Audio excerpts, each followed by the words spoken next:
গাজীপুরের শ্রীপুরে গতিরোধক নির্মাণের দাবিতে ঢাকা-ময়মনসিংহ মহাসড়ক অবরোধ করেছেন স্থানীয় বাসিন্দারা। এই সময় তারা মানববন্ধন ও বিক্ষোভ করেন।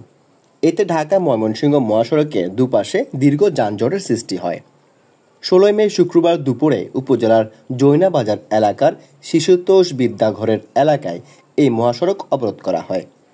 স্থানীয় বাসিন্দা রাজিবুল বলেন, শিশুতোষ বিদ্যাঘরের পাশে যে ইউটার্ন, এটি একটি মৃত্যুকূপ। এখানে প্রায় প্রতিদিন সড়ক দুর্ঘটনা ঘটে। গতকাল বৃহস্পতিবার একদিনে 2টি সড়ক দুর্ঘটনা হয়েছে। একজন ভ্যান চালক মারা গেছেন। অপর দুর্ঘটনায় 2 জন গুরুতর আহত হন।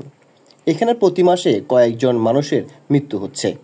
তাই মহাসড়কের এই স্থানে দ্রুত স্পিড ব্রেকার নির্মাণের দাবি জানাচ্ছি। আল আমিন নামের এক স্কুল ছাত্র বলেন, গত বছর এই ইউটার্নে বাবা ছেলের মৃত্যু হয়েছে। এমন কোনো মাস নেই এখানে মানুষের মৃত্যু হচ্ছে না। আমরা এখানে একটি স্পিড ব্রেকার চাই। আশা করি দ্রুত সময়ের মধ্যে সংশ্লিষ্ট কর্তৃপক্ষ এখানে একটি স্পিড ব্রেকার নির্মাণের মাধ্যমে সমস্যা সমাধান করবে। পাশাপাশি এই ইউটার্নের দুপাশে খানাখন্দ ভরা রাস্তাটুকু সংস্কার করবে। স্কুল শিক্ষক শফিকুল ইসলাম বলেন, এটি একটি মৃত্যুকূপ। এখানে প্রতিনিয়ত মানুষের প্রাণহানি হচ্ছে। আমরা এর একটি সঠিক সমাধান চাই। মহাসড়ক অবরোধ একটি বার্তা মাত্র।